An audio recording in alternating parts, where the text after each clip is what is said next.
오늘 제목이 너무 힘들면 말씀이 들리지 않는다. 여러분, 너무 힘들면 설교가 들리지 않습니다. 금강산도 식후경이라는 말이 있잖아요. 그렇게 아름다운 금강산도 내가 배가 고프고 그렇게 힘들면 그 아름다운 것도 안 들어온다는 거예요. 내가 좀 배도 부르고 또 몸도 편하고 마음도 편해야 비로소 그 아름다운 것들이 내 눈에 들어오는 것처럼, 아무리 좋은 설교라 하더라도 내가 사는 게 너무 힘들면, 너무 지쳐 있으면 그 좋은 설교도 우리 귀에 들어오지 않습니다. 그래서 오늘 본문에 보니까 이렇게 말씀하죠. 가혹한 노역으로 말미암아 모세의 말을 듣지 아니하였더라.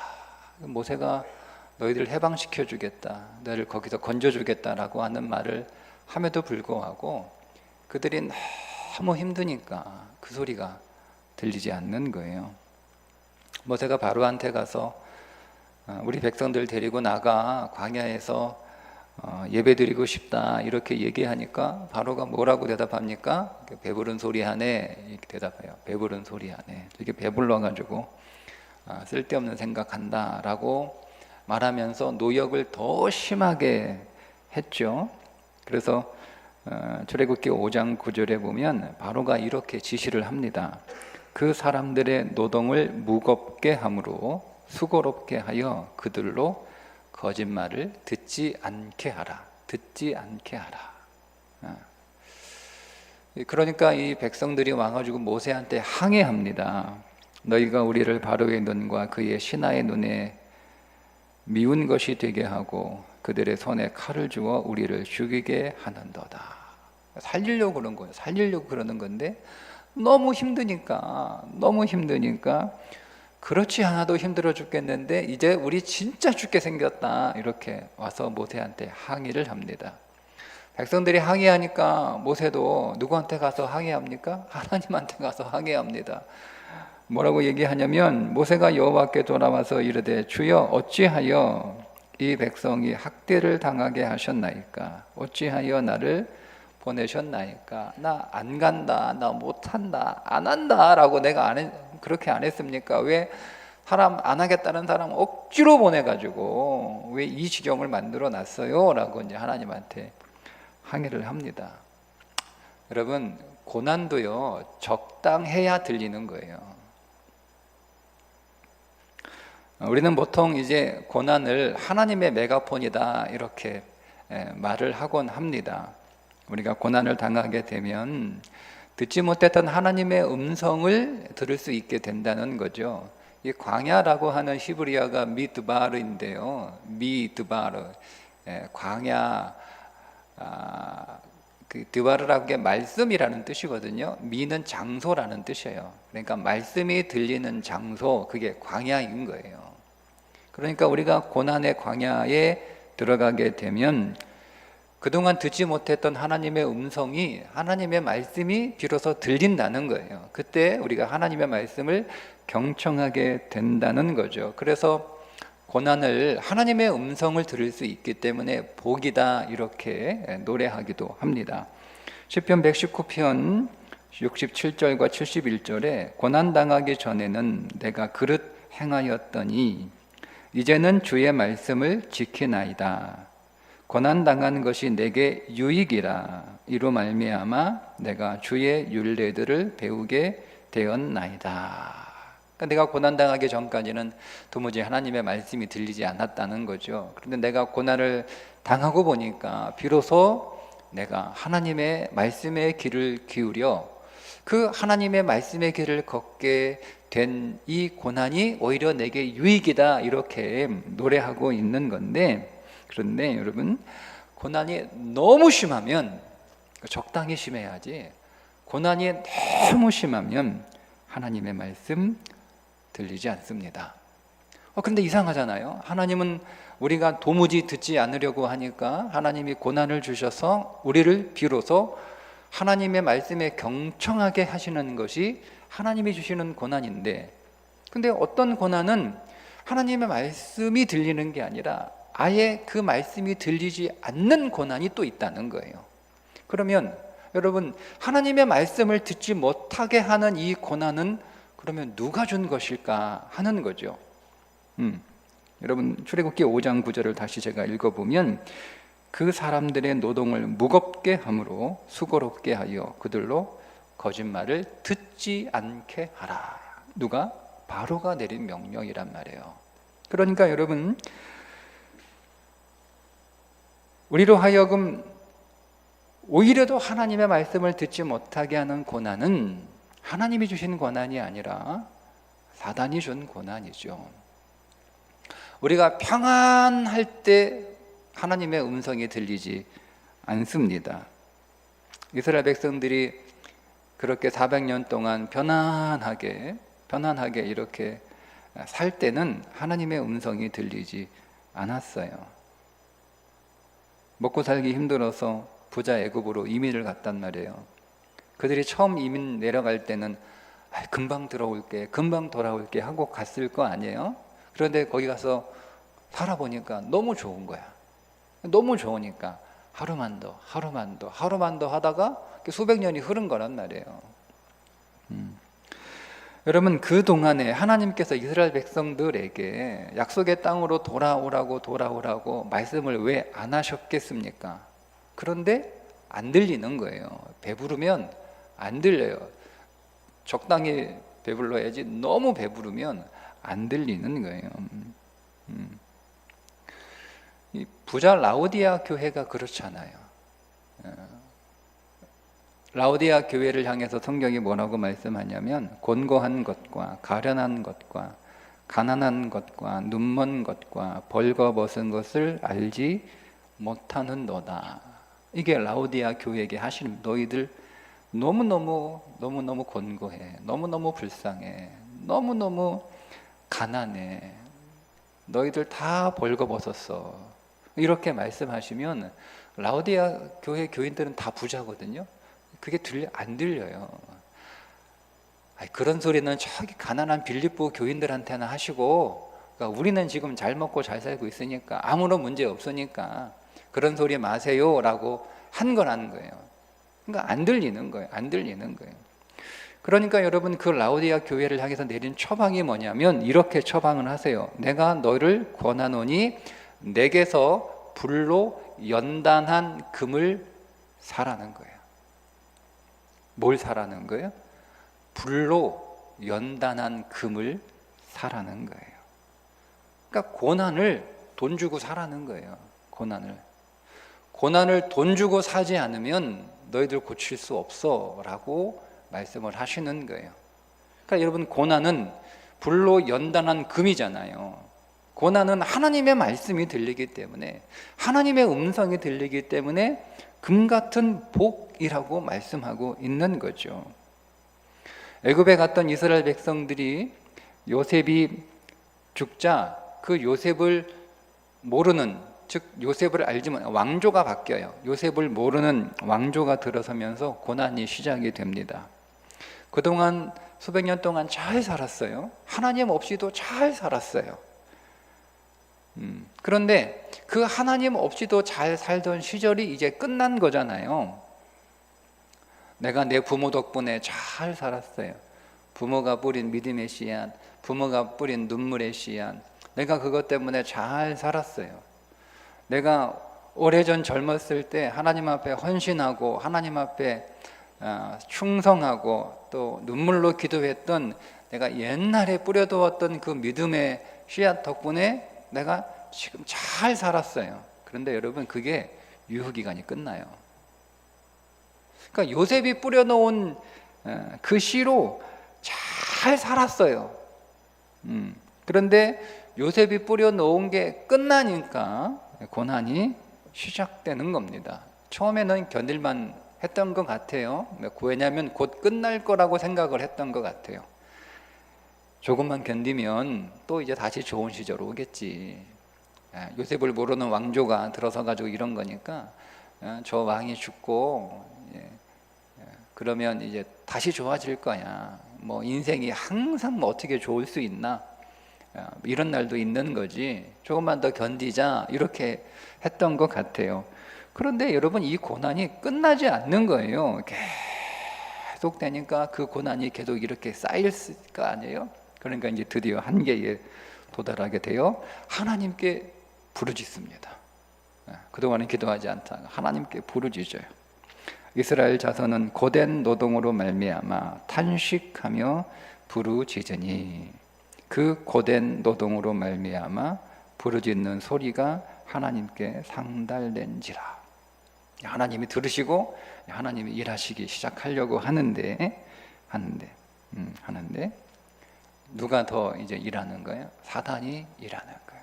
사단이 더 가혹한 고통, 고된 노동을 통해서 하나님을 찾게 하고 하나님을 부르짖게 했는데, 사단은 거기에 가혹한 노동을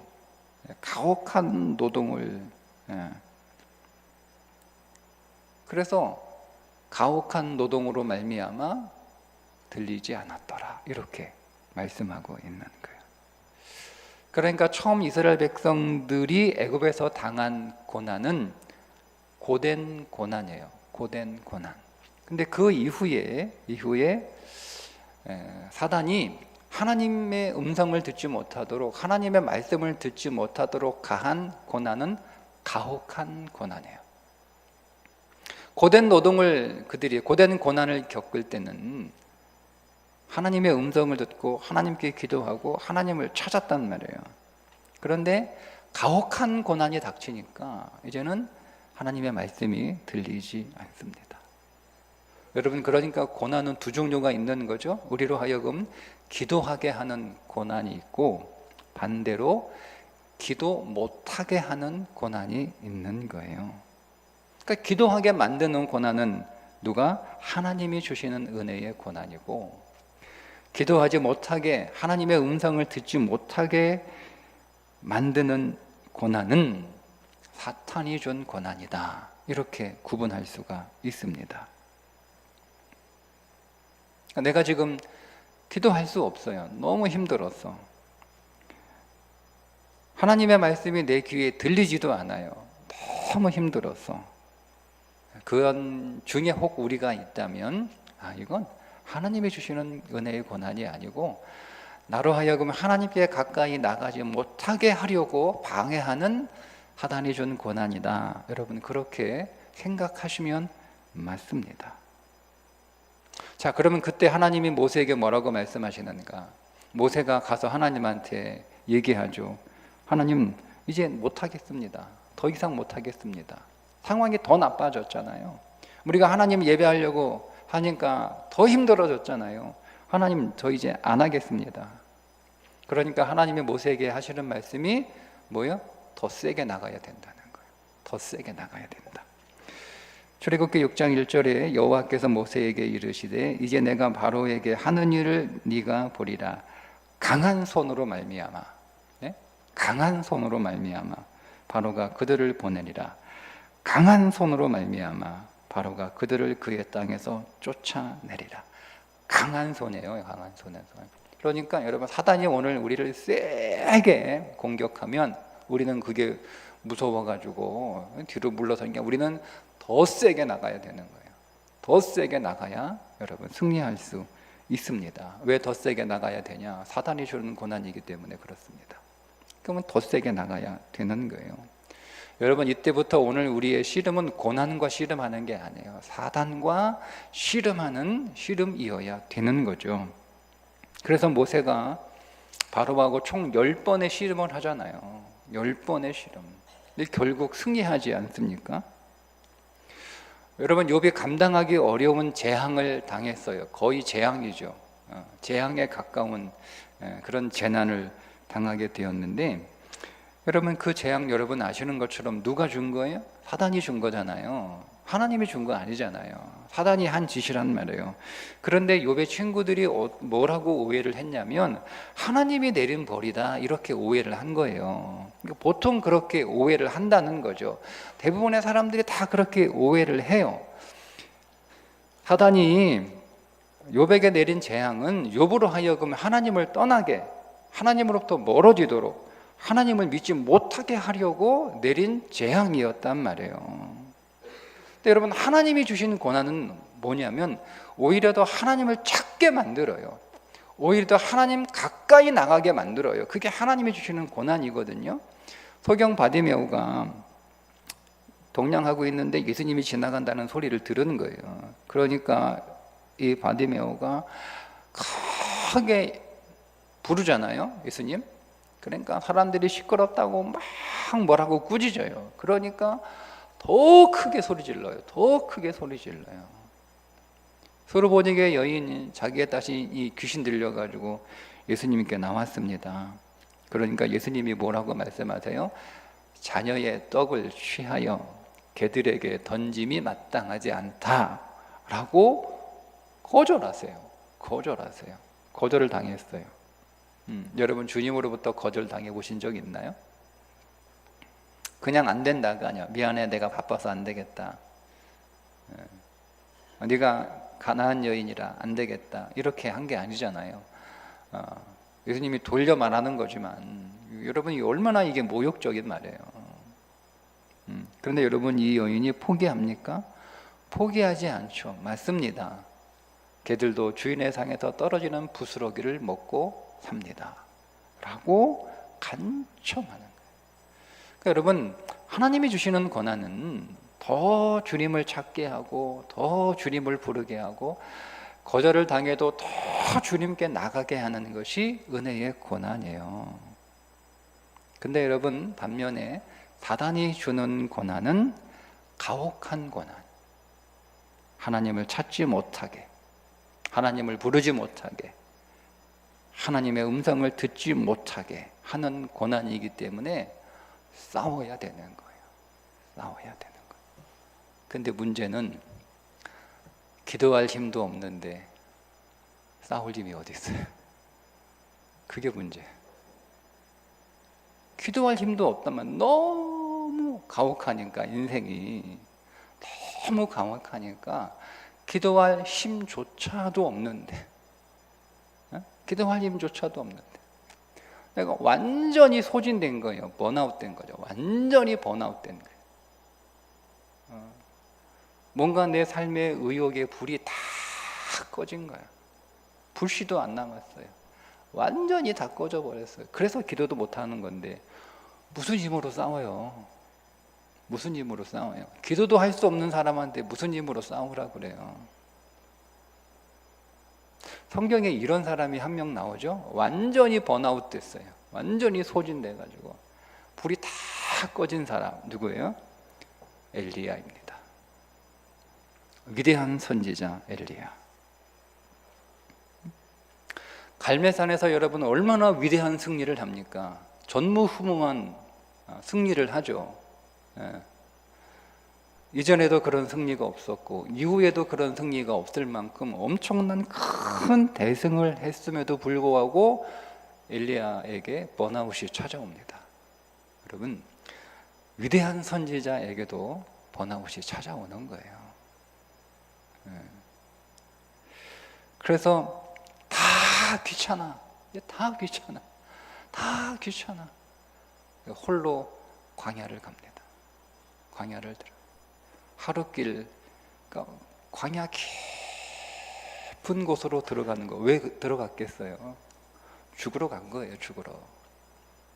거기서 엘리야가 마지막 기도해요. 마지막 기도가 뭐예요? 하나님, 그냥 나 죽여주세요. 하나님, 그냥 나 죽여주세요. 그리고 자요. 거기서. 왜 잤겠어요? 피곤해서 잔 게 아니에요. 스스로 목숨을 끊을 수는 없으니까 그냥 이 광야, 아무것도 없어요. 광야.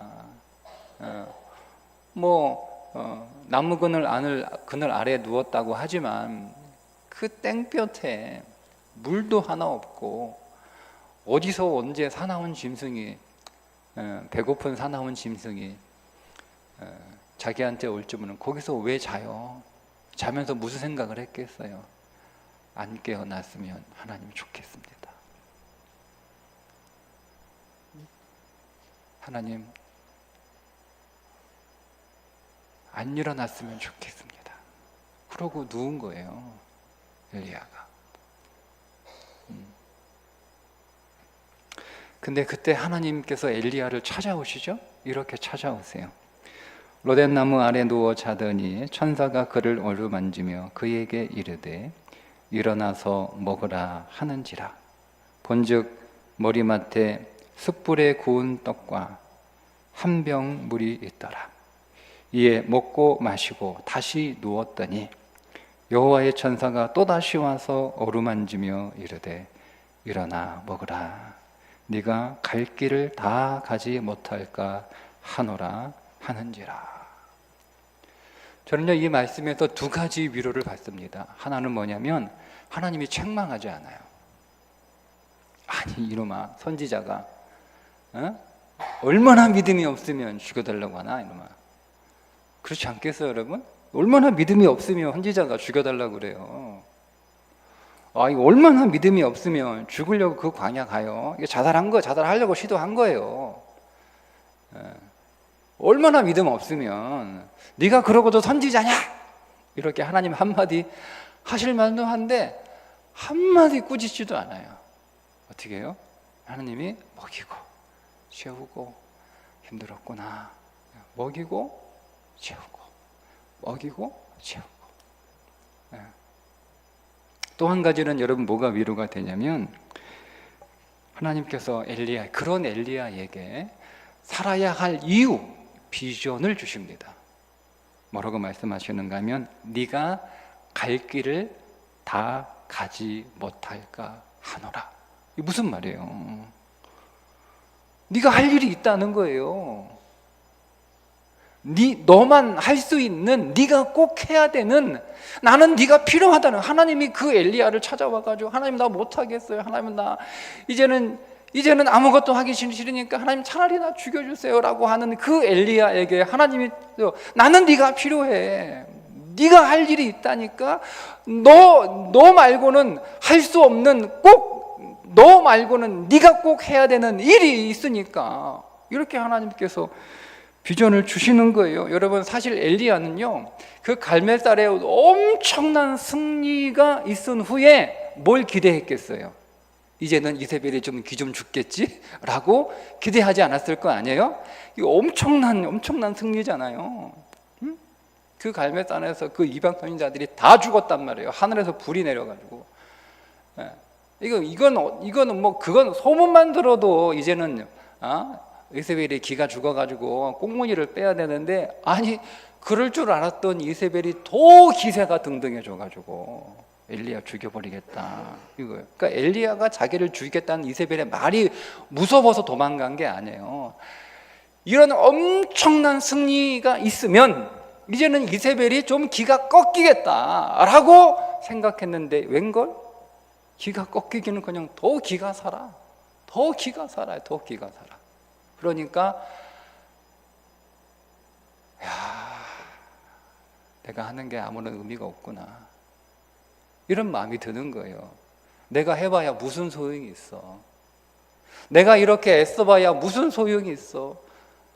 편하지도 않잖아요. 더 나빠지잖아요. 더 기세가 등등해지잖아요. 그러니까 너무 자기가 무력하는 거예요. 내가 애써봐야 아무 소용 없구나. 내가 이렇게 노력하고 내가 이렇게 몸부림치고 내가 이렇게 씨름해봐야 아무것도 변하지 않는구나. 절망이에요, 절망. 그러니까 뭐 쓸모없는 인생 아니에요? 그동안 자기가 헛수고 한 거예요. 헛살았다고 생각을 하겠죠. 그러니까 무슨 삶에 의욕이 있어요. 그래서 광야로 간 거란 말이에요. 하나님 쓸모없는 인생, 노력해봐야 아무것도 되지 않는, 헛수고밖에 되지 않는 인생. 저는 더 이상 쓸모도 없고 필요도 없고 이젠 가치도 없고 뭐 할 일도 없고 할 일 없는 인생 하나님 살아서 뭐 합니까? 하나님 그러니 그냥 저 여기서 끝내겠습니다라고 광야 들어가다 그냥 누운 거란 말이에요. 그런데 하나님이 찾아오셔서 하나님이 말씀해요. 아니, 너 할 일 있어. 너만 할 수 있는 일이 있어. 나는 네가 필요해. 그러니까 먹고 쉬고 힘내고 일어나라는 거예요. 네가 할 일이 있다는 거예요. 그 비전을 주시는 거예요. 엘리야에게. 여러분, 우리가 정말 우리의 모든 것들이 다 소진돼서 번아웃 되었다 할지라도 다시 일어서야 할 이유가 여기에 있습니다. 아직 우리에게 할 일이 있습니다.